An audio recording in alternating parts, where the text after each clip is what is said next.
علیحدگی اختیار کریں، لیکن شاہ محمود قریشی صاحب نے ان کو واضح کیا کہ اگر وہ ایسا نہیں کریں گے تو پھر ان کی نااہلی بھی ہوگی اور اس کے بعد ان کو سزا کے طور پر جیل بھی جانا پڑے گا، اور آرمی ایکٹ اور آفیشل ایکٹ جو ہے آفیشل سیکرٹ ایکٹ اس کے تحت ان کے خلاف کارروائی ہوگی، اور اس میں ان کو ایک آدھ سال نہیں کئی سال تک جو ہے وہ جیل بھگتنا پڑے گی۔ تو انہوں نے انہیں بتایا کہ یہ بہترین آپشن ہے، کیونکہ ماضی میں بھی بہت سے سیاسی حکمران جو ہے اپنے جلا وطنی اختیار کرتے رہے ہیں، کیونکہ اس وقت عقل مندی کا تقاضا یہی ہے کہ اگر پارٹی کو بچانا ہے اور اپنے فیوچر کو آپ کسی حوالے سے کچھ سیو کرنا چاہتے ہیں تو وقتی طور پر پاکستان کی سیاست سے علیحدگی اختیار کریں اور بیرون ملک چلے جائیں۔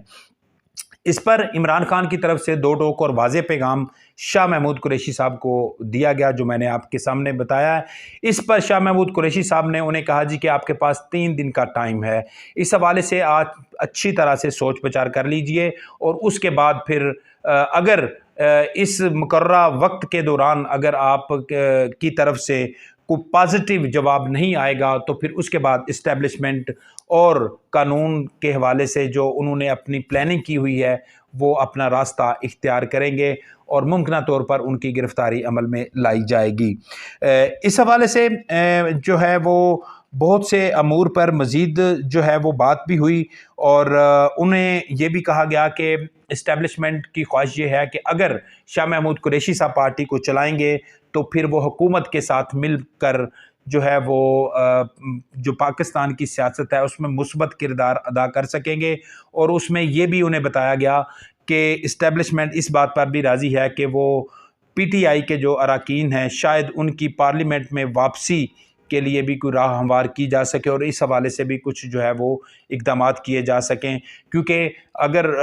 اس طرح سے ان کی واپسی ہوتی ہے تو پھر کوئی درمیانہ راستہ نکل سکتا ہے جس میں کیئر ٹیکر گورنمنٹ بھی بنائی جا سکتی ہے اور دیگر بھی جو ہے وہ اقدامات ہو سکتے ہیں، لیکن چونکہ بات جو ہے وہ اس سے آگے نہ بڑھ سکی اور اس پہ مزید کوئی بات نہیں ہو سکی تھی۔ یہ جو دونوں قائدین کے مابین جو یہ مختصر جو گفتگو تھی، اس کے بعد شاہ محمود قریشی صاحب وہاں سے روانہ ہو گئے، اور اس کے بعد ابھی 3 دن کا وقت ہے، یہی وجہ ہے کہ عمران خان کو آج گرفتار نہیں کیا جا سکا۔ ایک اور ٹاپک ہے، اس پہ بات کرتے ہیں۔ استحکام پاکستان پارٹی کا جو آج قیام عمل میں لایا گیا ہے،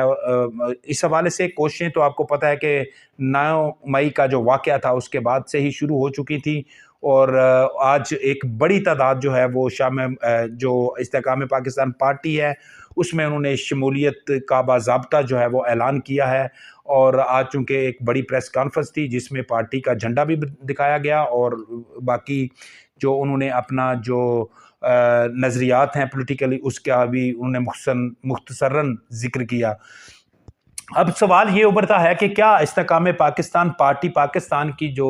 سیاست ہے اس میں اس کا کیا کردار ہوگا، اور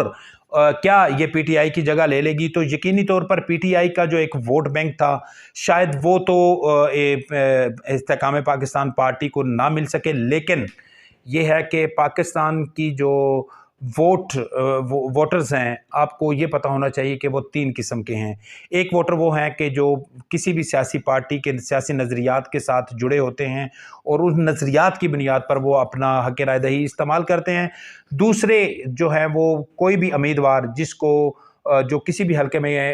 الیکشن کانٹیسٹ کر رہا ہے اس کے ساتھ ان کی ذاتی وابستگی کا ایک ووٹ ہوتا ہے جس کو ہم ذاتی ووٹ بینک کے نام سے بھی جو ہے پکارتے ہیں، تو وہ دوسرا وہ ایک کینڈیڈیٹ کا ذاتی ووٹ بینک ہوتا ہے، دوسری کیٹیگری وہ ہے، اور تیسری کیٹیگری یہ ہے کہ جب کوئی بھی پولیٹیکل فضا بنتی ہے تو اس کے بعد ایک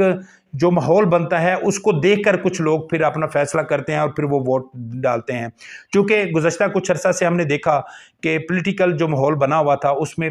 پی ٹی آئی کے جیتنے کے چانسز بہت زیادہ تھے، تو اس لیے جو وہ تیسرا جو قسم کے جو ووٹرز ہیں وہ بھی پی ٹی آئی کے ساتھ تھے، اور پی ٹی آئی کے جو کینڈیڈیٹس تھے وہ بھی بڑے اسٹرانگ تھے اپنے حلقوں میں، اور پھر پارٹی کا ووٹ بینک بھی تھا، تو کبھی جو ہے وہ امکان تھا کہ پی ٹی آئی اپنا اقتدار سنبھال لے گی، لیکن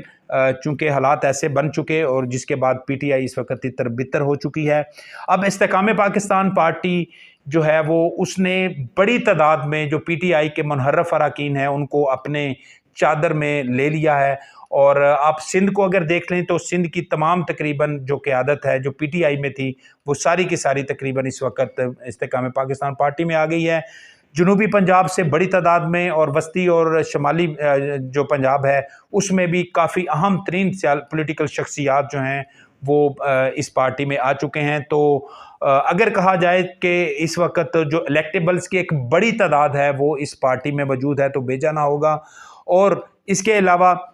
جو تیسرا صوبہ ہے جو امپورٹنٹ، جس میں خیبر پختونخوا، جس میں پی ٹی آئی کا ایک بڑا ووٹ بینک تھا، بڑی اہم پولیٹیکل شخصیات اس پارٹی کے ساتھ وابستہ تھی، ان کی ساتھ بھی معاملات جو ہے وہ تقریباً طے پا چکے ہیں، اور آئندہ چند دنوں میں